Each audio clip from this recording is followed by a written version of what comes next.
And so you shouldn't have to have a woman run up behind him heroically or as the heroine and hit the guy in the back of the head. So there's that facet. I want to go ahead and play the video of the woman, and this is all up on prisonplanet.com and Infowars.com. Why Americans, when Americans lose everything, they start to lose it. And I want to show this video of him spraying V for Vendetta. It's only about a minute long. And then we'll show you some different videos from different angles for prisonplanet.tv viewers. For radio listeners, it's all up on prisonplanet.com and Infowars.com. But I haven't gone through 1/10 of the different facets of this really Rosetta Stone to see in a microcosm what's happening in society across the board. Here it is. Everybody in this room, except those assholes behind that counter, hit the road. Leave. You may leave, you may leave. And he told you women can leave. 6 men stay. Everyone else leaves.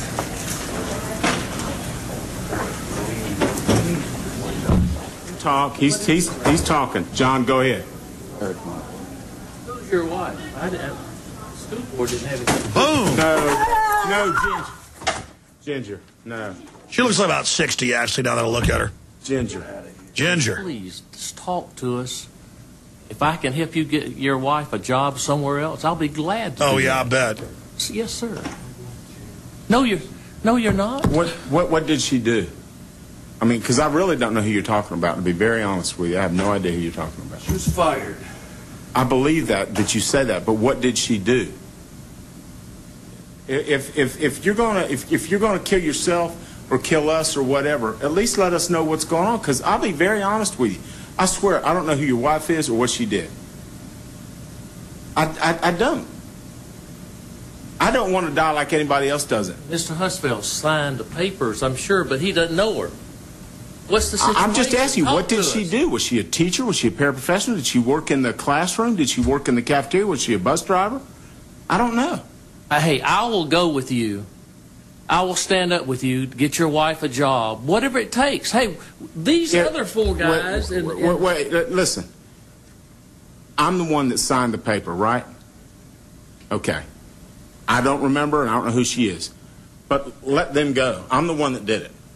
Wow, what a real man. They don't sign the papers. I'm the only one that signs them. Will you let them go?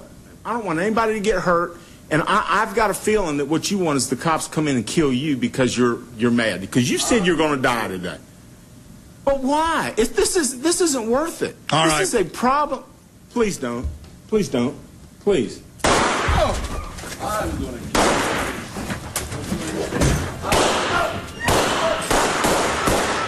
All right, we'll be right back. Stay with us, ladies and gentlemen. This gets sicker and sicker by the minute. We'll be right back.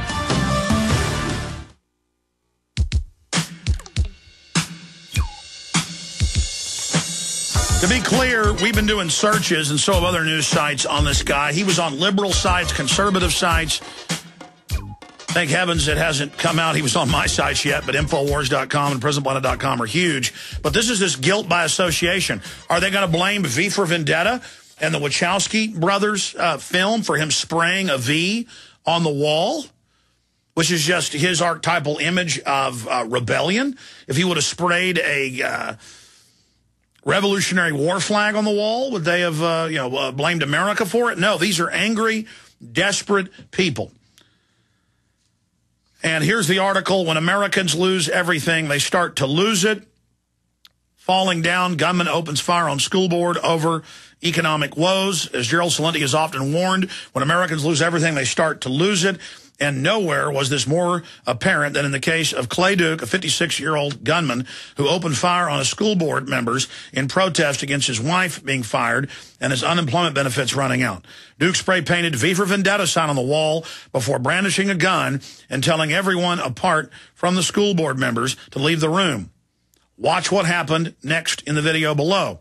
The response is to the tragic series of events from both the establishment left and the establishment right will undoubtedly be to try and portray Duke as a nutcase conspiracy theorist whose views are an example of why free speech on the internet needs to be curtailed, despite the fact that both on his Facebook page and another website, he recommended. Duke promoted websites from across the political spectrum, including Media Matters, who are usually the first to exploit tragic events like those to sling mud and their political adversaries. And I've called Watson up. He says he saw some of those. He's going to link to those and to some of the other scans. And I've got some of the reported comments by this guy. It looks more like he was against the entire system, like most Americans are. It's come out today. Congress has the lowest approval rating ever reported by Gallup poll. They want to divide us into Republicans and Democrats. Limbaugh divides us into Republicans, Media Matters, and others into Democrats, and then have us fight with each other when it's the ruling class robbing the daylights out of us. And I want to point out, I'm against violence, but this guy was going after the wrong target.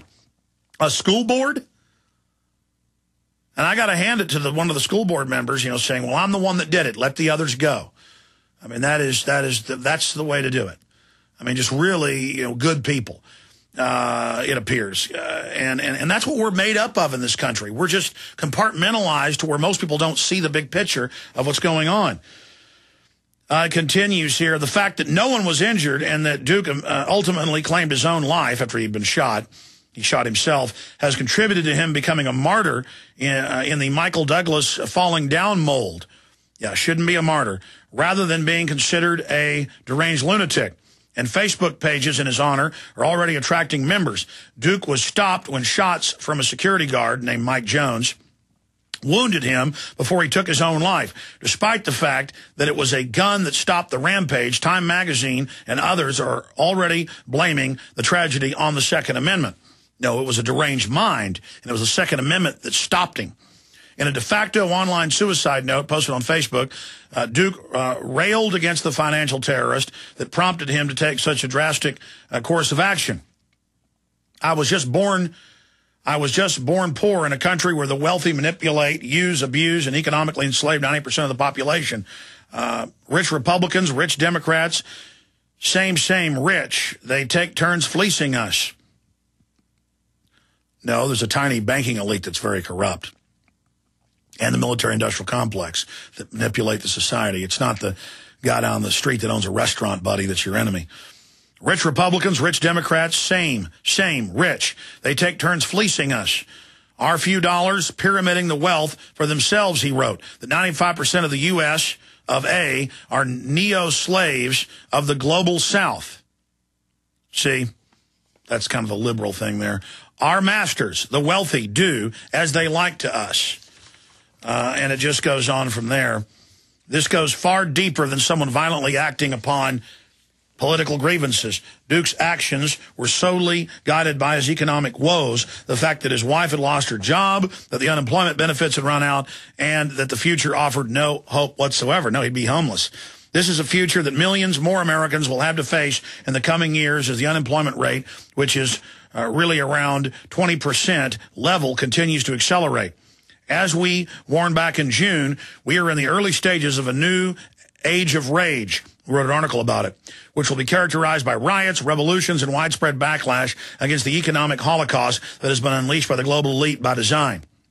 Unfortunately, there will be many more Clay Dukes over the coming years. There will be more Americans who lose everything and decide that the best way is to simply lose it all together. Well done, Watson, on that article. But we're, again, I mean, it's clear. I've got more quotes here from him. He quotes Warren Buffett, who was a few weeks ago on This Week on ABC, sicking people on the rich, saying, tax tax people making $100,000 a year, saying they're the rich, because he's at the very top of the pyramid and uses government to transfer your wealth. We're going to come back with more of his quotes. We're on the march. The empire's on the run. Alex Jones and the GCN Radio Network. From the front lines of the information war, it's Alex Jones.